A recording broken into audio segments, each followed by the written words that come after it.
네, AI의 영향이 워낙 광범위하기 때문에 AI랑 묶이지 않은 기업이 있느냐라고 생각할 수도 있겠습니다만, 그래도 어쨌든 AI와 직접적인 관련을 가진 그런 AI 관련주를 들어본다면은, 첫째는 파운데이션 모델 같은 AI 기술을 직접 개발하는 기업을 들 수 있고요. 둘째는 그런 모델을 이용해서 다양한 AI 서비스를 창출해서 기업이나 개인에 제공하는 회사들. 셋째로는 AI라는 것이 존재할 수 있도록 하드웨어, 즉 반도체라든가 이런 것들을 만들어서 공급하는 기업과 소위 소부장이라고 해서 그런 반도체를 만드는 데 들어가는 여러 가지 자재, 장비 같은 것들을 만들어내는 회사. 그리고 AI를 실제로 구동하고 활용할 수 있도록 도와주는 클라우드 산업에 속해 있는 그런 기업들도 역시 AI 관련주라고 할 수 있고요. 그 다음에 AI 기술을 활용해서 신약 개발이나 혹은 질병을 진단하고 치료하는 그런 AI 솔루션을 개발하는 기업들 역시 AI 관련주. 그리고 전기 먹는 하마라는 별명을 가진 AI의 전력 에너지를 제공한다든지 혹은 전력을 운반하거나 보관하거나 하는 데 관련되는 그런 전력기기 회사들, 이런 전력 관련 기업들도 AI 관련주로 묶어서 생각할 수 있고요. 또 AI가 자꾸 발전함에 따라서 보안 문제도 점점 심각해지기 때문에 AI 시스템의 보안을 해결해주는 그런 기업들, 이런 것들이 전부 AI 관련주로 묶인다고 볼 수가 있겠습니다. 여러분이 잘 기억하시는 챗 GPT의 주인공 오픈 AI, 당연히 가장 대표적으로 꼽을 수가 있겠죠. 오픈 AI, 그리고 그 동맹군이라고 할 수 있는 마이크로소프트, 또 거기에 맞서 싸우는 구글, 그리고 구글의 동맹이라고 볼 수 있는 딥마인드라는 회사, 그리고 엔스로픽이라는 스타트업, 그리고 메타버스에 한때 꽂혀서 이름까지 바꾸었다가 잠시 침체를 겪은 다음에 AI 기술 개발에 다시 매진하고 있는 메타, 또 온라인 쇼핑과 클라우드 분야에서 선두주자라고 볼 수 있는 아마존, 그 다음에 이상하게도 AI 영역에서는 지각생이라고 할까요? 혹은 이진으로 분류돼 버리는 그 애플, 그리고 유럽의 대표 AI 기업이라고 할 수 있는 프랑스의 미스트랄, 이런 회사들이 AI 기술 개발에 직접 관련되는 회사이고요. 또 중국의 알리바바라든지 우리나라의 네이버 같은 회사들도 이런 부류에 속한다고 볼 수 있습니다. 네, AI와 관련된 반도체를 이야기하자면 크게 둘로 나눌 수 있겠죠. 하나는 AI 모델 자체를 구동시키는 그런 AI 반도체가 있고, 그 다음에 클라우드 혹은 서버용 AI 반도체도 또 하나의 분야입니다. 우선 AI 모델 자체를 구동하는 데 필요한 그 반도체에 있어서는 소위 AI 가속기를 만드는 엔비디아가 단연코 대표적인 그런 종목이고요. 그 다음에 거기에 들어가는 HBM을 공급하는 SK 하이닉스라든가 삼성전자, 그리고 마이크론 등등이 그런 반도체에 관련된 주식이고요. 그 다음에 서버용 AI 반도체를 개발하는 것은 역시 인텔이라든가 퀄컴, 그리고 AMD 이런 회사들이 두각을 나타내고 있고요. 직접 개발이나 설계를 하지는 않지만 전문적으로 고객의 요청에 따라서 제작만 해주는, 위탁 생산만 해주는 대만의 TSMC 같은 회사도 이런 부류에 꼽을 수가 있습니다. 그 외에 우리가 또 주목을 해봐야 될 것들이 AI 반도체에 특화한 다양한 그 스타트업 기업들이 있습니다. 우리나라에서 본다면은 AI 반도체 개발에서는 그래도 제일 두각을 나타내고 KT와 협업을 진행하고 있는 리벨리온이라는 회사가 있고요.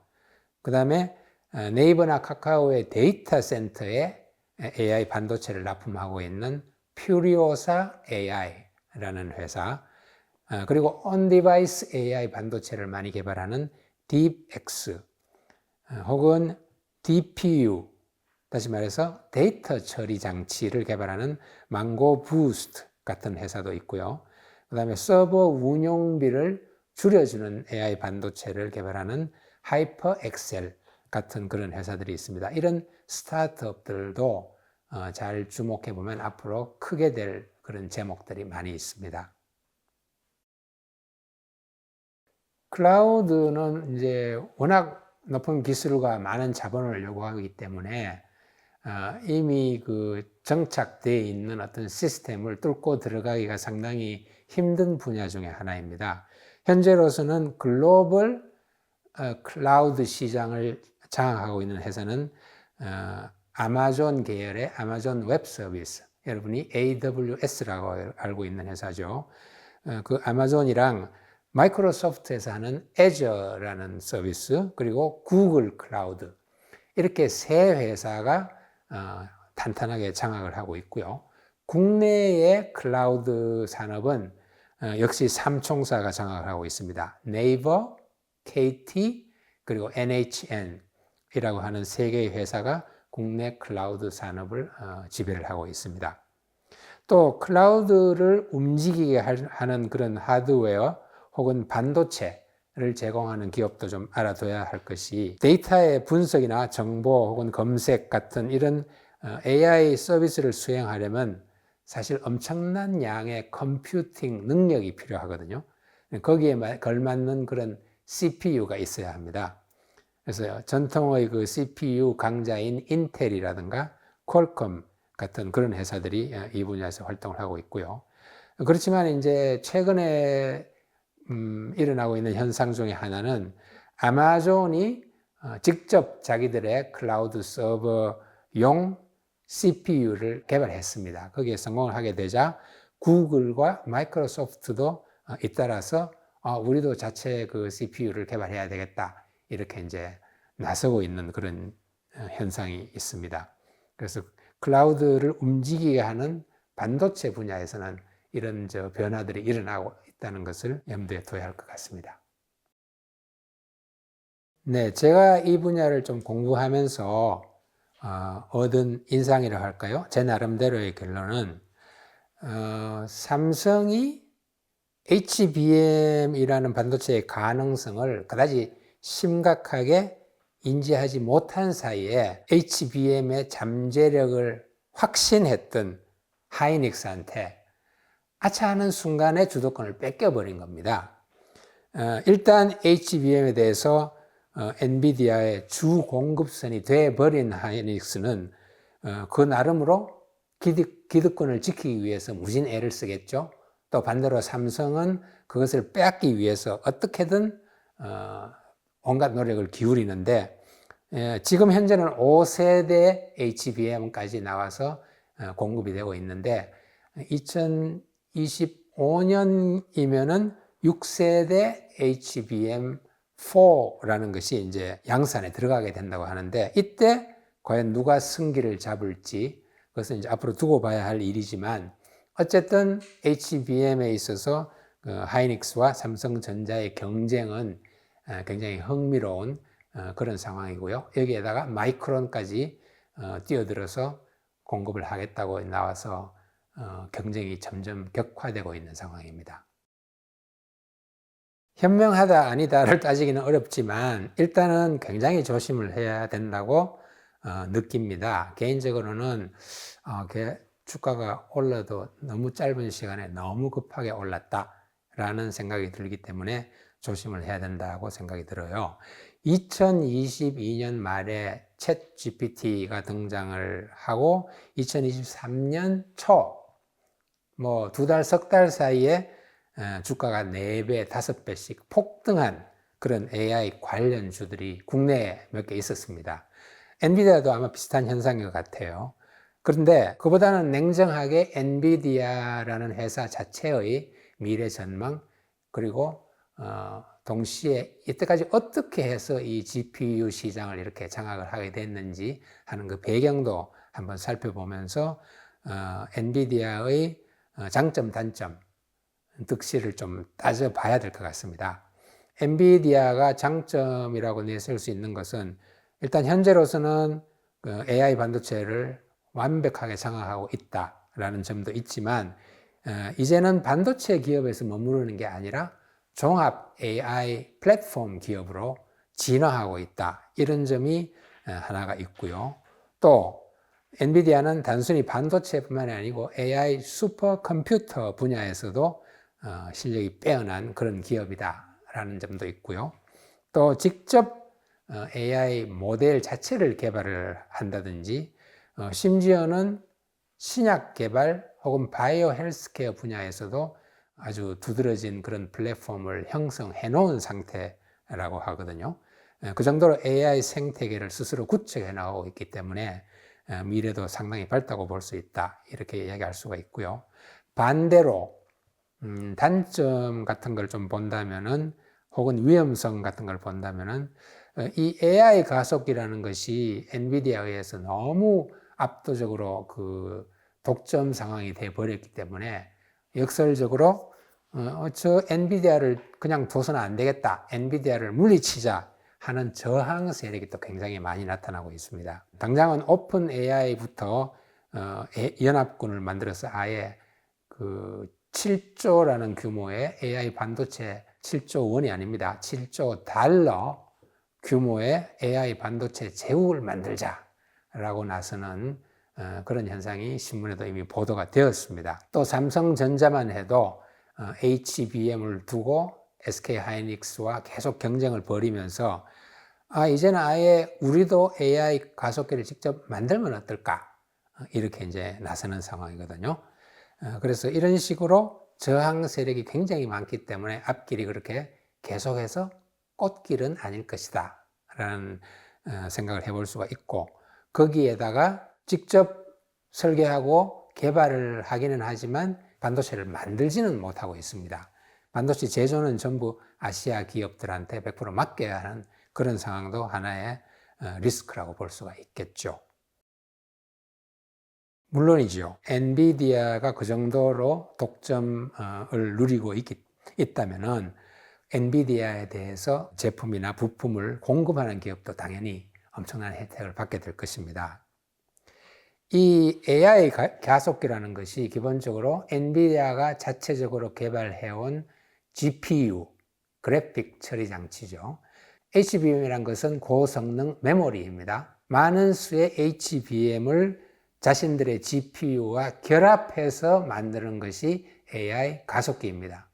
그리고 이 AI 가속기가 바로 AI 모델을 구동하는 데 쓰이죠. 그러니까 HBM이 없으면은 AI 가속기를 못 만드는 것이죠. 따라서 HBM을 공급하는 회사들, 즉 지금 현재로서는 하이닉스와 삼성전자가 당연히 첫 번째 수혜자가 됩니다. 그러다 보니까 마이크론이라는 미국 회사도 HBM을 개발해서 자신들도 공급하겠다 해서 일부 이미 성과를 올리고 있고요. 또 심지어는 중국의 D램 제조사인 창신 메모리 같은 회사도 HBM 개발에 속도를 내고 있다, 이런 보도가 있었습니다. 그래서 엔비디아가 필요로 제품, 즉 HBM은 반드시 첫 번째 수혜자가 되고, 또 HBM을 만들기 위해서 그 밑에서 또 여러 가지 장비나 이런 것을 공급하는 회사들도 줄줄이 혜택을 받게 될 것입니다. 네, 우선은 AI의 특성이 엄청나게 많은 양의 전력, 전기를 소모한다라는 것이 좀 알려져 있습니다. 그래서 전력이 없으면 AI가 돌아갈 수가 없는 것이죠. 따라서 전력을 만드는 회사, 그 다음에 전력을 운반해주는 회사, 그리고 뭐 전력을 처리하거나 효율적으로 사용할 수 있게 해주는 회사들, 이런 회사들이 AI와 밀접하게 묶여 있다, 이렇게 말할 수가 있습니다. 예를 들어서 전력 에너지를 만드는 회사로는 원자력 관련되는 기업들이 있을 수가 있죠. 왜 원자력이 특히 나오느냐 하면 탄소를 배출하지 않고, 다시 말해서 환경에 나쁜 영향을 주지 않고 깨끗한 에너지를 만들어내야 된다는 기본적인 그 우리 시대의 요구가 있기 때문입니다. 근데 원자력은 그런 탄소 배출이 굉장히 적고 거의 없다시피 하기 때문에 유럽에서도 신재생 에너지와 거의 동일한 취급을 받고 있습니다.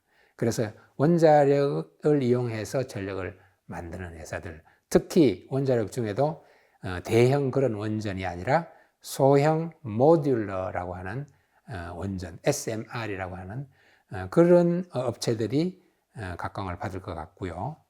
그 다음에 또 AI가 전력을 많이 소모하는 것 말고도 AI에 필요한 데이터 센터들이 어마어마한 열을 방출을 합니다. 많은 열을 내기 때문에 이 열을 어떻게 잡을 것인가, 열을 잡는 기술을 갖고 있는 회사들이 또 AI와 밀접하게 묶여 있습니다. 그러니까 뭐 어떤 식으로 냉각을 하든 뭐 액체를 사용을 해서 냉각을 하든 아니면 아예 데이터 센터를 그냥 바닷속에 짓든, 그냥 장난처럼 하는 얘기가 아니라 실제로 바닷속에 데이터 센터를 짓는 그런 기업들도 있습니다.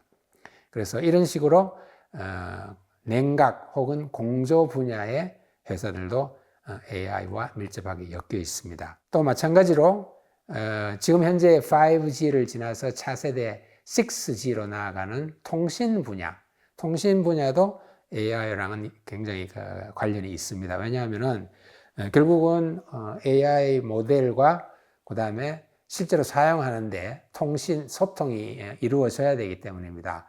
자율주행도 마찬가지고 로봇도 마찬가지고 그런 소통이 없으면은 절대로 이루어질 수가 없죠.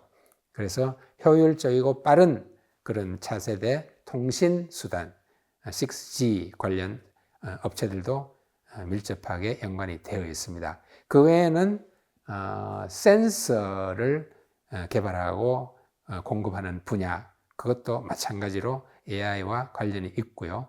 그 다음에 이미 여러 번 논의가 된 그런 반도체를 위해서 여러 가지 소재, 자재, 장비 같은 것들을 공급해주는 소위 소부장 기업들 역시 관련이 있고요.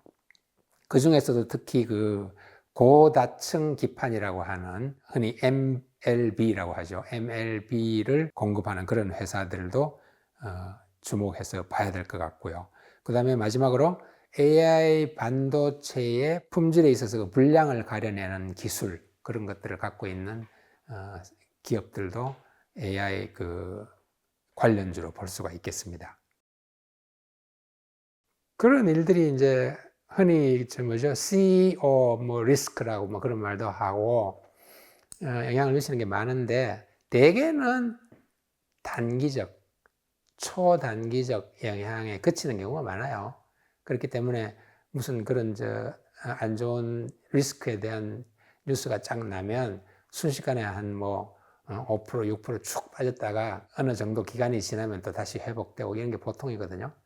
근데 기본적으로 CEO 자신이 예를 들면 큰 병에 걸렸다든지 아니면은 엄청난 범죄를 저질렀다든지 그런 일이 있으면은 영향이 크고 오래 갈 수도 있겠지만 이건 사실은 프라이빗한 문제잖아요. 개인적인 문제고 물론 돈 금액이야 엄청 크죠. 1조 몇천억을 보상해라 줘라 하면은 큰 일이지만 그거야 그 개인의 재력에 비하면은 그다지 큰 데미지를 줄 정도는 아니니까. 그리고 그것이 또 개인의 데미지가 좀 간다고 하더라도 회사의 경영에 그게 영향을 미치느냐 하는 건 또 다른 문제고.